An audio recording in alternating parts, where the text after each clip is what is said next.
All right, all right, all right, all right. Everything looks like it's recording, and welcome. I'm Dee Stevens for Dee Stevens Voice for You and Lucky the Rescue Squirrel. Just in case you are just joining me and don't know who I am, well, I just told you. I'm going to try and make this very lighthearted because of the fact that I'm trying this new system that broadcasts across different platforms, and I'm making sure that I can do this and then eventually be able to add Zoom so I can do interviews as well. So for the time being, we are going to get rid of this screen and say hello to you. Hello, how are you? Down below me is Lucky the Rescue Squirrel. Yes, he is. And he's the apple of my eye right now. And let's see, July. Yes, in July he'll be 7 years old. So I'm pretty cool about that. Before we get started, though, what I do want to do is I want to read a scripture. That's how I like to start things off. And I need to go and get rid of my picture. I don't need to be on the screen there. There we go. Okay. For he satisfieth the longing soul and filleth the hungry soul with goodness. That is Psalms 107, verse 9. Again, I want to say thank you very much for being here tonight, and I hope that in doing so, let's do this, and this, and then I think, nope, I gotta do this. I'm still getting used to this. Bear with me, folks, bear with me. I watched a video the other day. I actually downloaded it and uploaded it so that I would have it somewhere just in case a certain group took it off the internet. And this guy, he's a hoot, okay? Educating liberals. He did a little video. I want to share it with you. So I'm going to try and do that. Let's see here. Hopefully I won't mess anything up. Let me do this, and I'll leave that there, and I got to do this. I'm still getting used to this, guys, because as I get used to it, it'll be better. I promise you, it'll be better.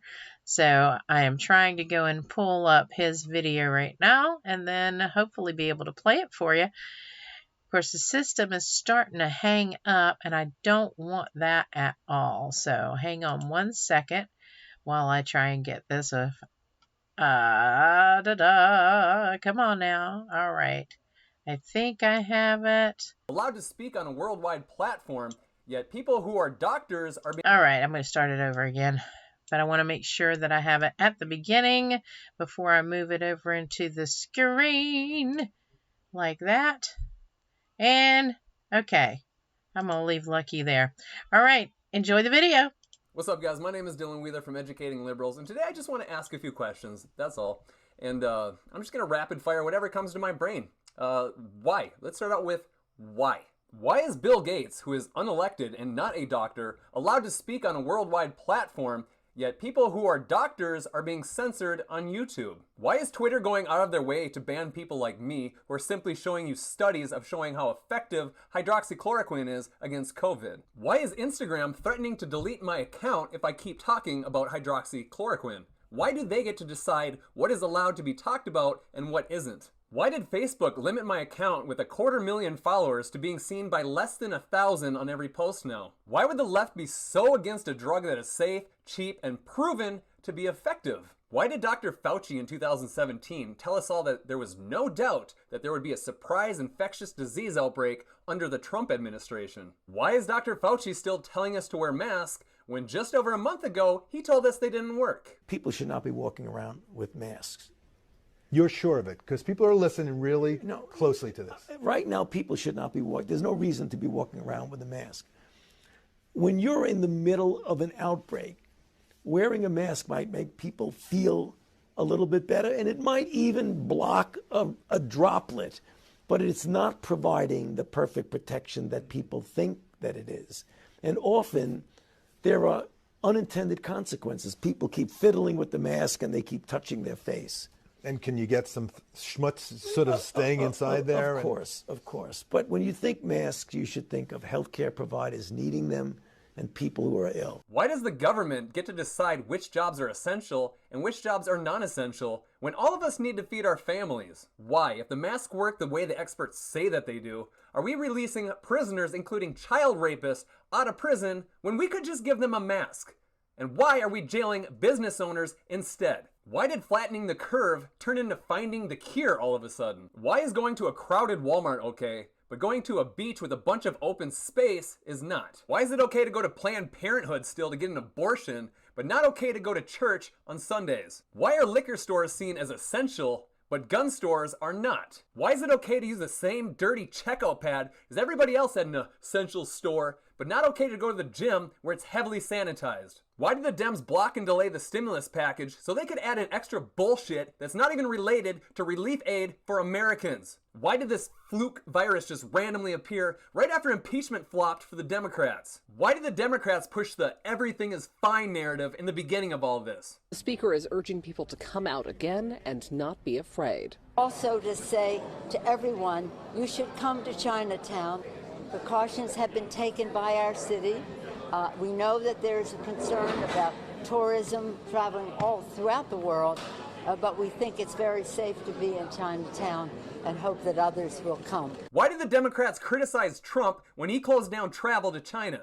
Why did the Democrats turn around and say he didn't act fast enough? Why are the Democrats saying it's offensive to say the virus came from China? Why are Democrats backing that communist country? Why did Cuomo push elderly patients who tested positive for COVID back into the elderly homes with those who are most susceptible? That is murder. Why did the CDC conflate the COVID deaths with flu deaths and pneumonia deaths to bump up the totals? Why are the COVID tests returning positive on pawpaw fruits and other animals? Why are the Democrats pushing so hard for mail-in ballots when we all know that those are the easiest to tamper with? Why would it be okay to stand 6 feet apart at a Costco but not at a voting booth? Why is the left okay with Fauci wanting certificates of immunity for every single American against the coronavirus, but Trump wanting mandatory voter IDs to make sure we know who's voting in our elections is somehow racist? Why is it okay to shut down the entire nation and destroy our economy over a virus that is similar to the flu? Why is it okay to shut down the entire nation over something affecting less than 1% of our population, yet when vaccines kill or injure 1% of our population,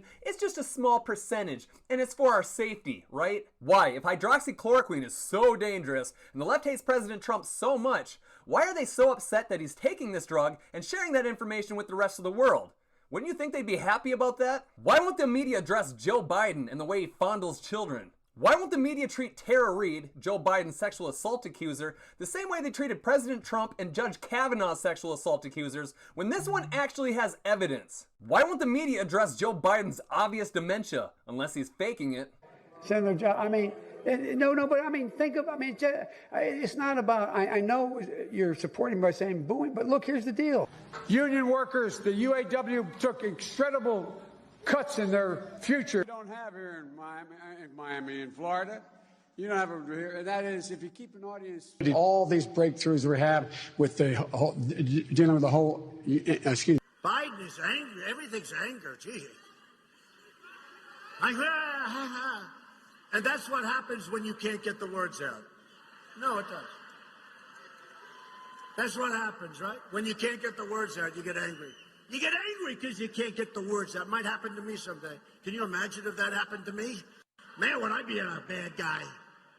I'd be the meanest man in history. Why won't the media address Joe Biden's self-admitted quid pro quo with Ukraine, saying he would withhold $1 billion if they did not fire the prosecutor looking into his son's illegal business practices? That was the assignment I got. I got all the good ones. So I got Ukraine. And I remember going over convincing our team, or others too, convincing us that we should be providing for loan guarantees. And I went over, I guess, the 12th, 13th time to Kyiv, and I was supposed to announce that there was another $1 billion loan guarantee.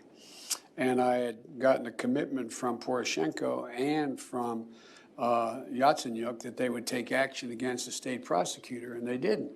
So they said they were walking out to press conference. I said, no, I said, I'm not going to, or we're not going to give you the $1 billion. They said, you have no authority. You're not the president. The president said. I said, call him. I said, I'm telling you, you're not getting the $1 billion. I said, you're not getting the billion. I'm going to be leaving here. And I think it was, what, 6 hours? I looked, I said, I'm leaving in 6 hours. If the prosecutor's not fired, you're not getting the money. Well, son of a bitch. Got fired. Why is the left doing everything in their power to pervert our Constitution, insult our intelligence, and destroy this country? I'll tell you why. It's because this was never about our safety. This was about power, control, and the 2020 election. Everything rides on this election, and the deep state knows it. If they can scare us into a second wave of this virus or something worse come fall so we can default to a mail-in ballot only, they know that that gives them their best chance to cheat and regain power and escape their punishment for crimes against humanity. And I'm putting that lightly. These are demonic human pieces of scum, and they have to be defeated. And I will make sure that I do everything in my power to make sure of that. So guys, that's where I'm going to end this video. Yeah, I'm obviously a little bit heated. This is not a game. This is real life, okay? People's lives are at stake. People are dying because of the misinformation that the deep state is knowingly putting out. Keyword, knowingly. And if anyone else out there has Twitter, please share this video. Tell Jack what's up. I've got a lawsuit coming this week. And it won't stop there. I've also got a website being developed as we speak. Hopefully within 3 weeks, pending the permit approval, I'll be in DC on my birthday for a Q rally. And we're going to try to hopefully line up, I'm talking about me and the bakery, hopefully line up a bunch more of those Q rallies across the nation. I'm going to put every ounce of effort into this I have in the next 6 months because it means that much, guys. Everything is at stake. And I also want to thank my patrons who have just helped me turn this into a full-time job.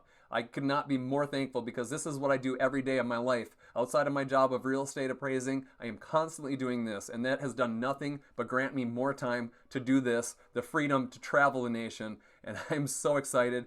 I want to thank all of my patrons, and if anyone else would like to fund my efforts, you can do so at patreon.com/eForel. I truly appreciate it, guys. Take care, God bless, and keep fighting to spread the truth.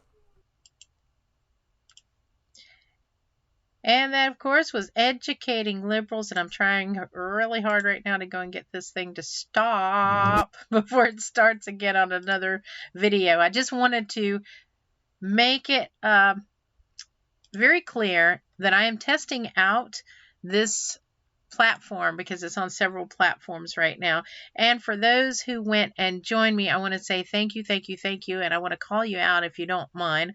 Paul Birch, thank you. All right. We also have one CNP. Thank you for going and stopping by. Mole 679. I appreciate you. And there are a couple other people anonymous, and that's fine too.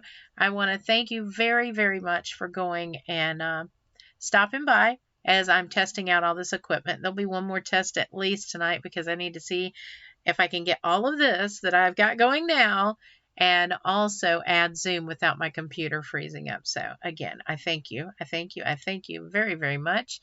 And I hope to talk to you again soon.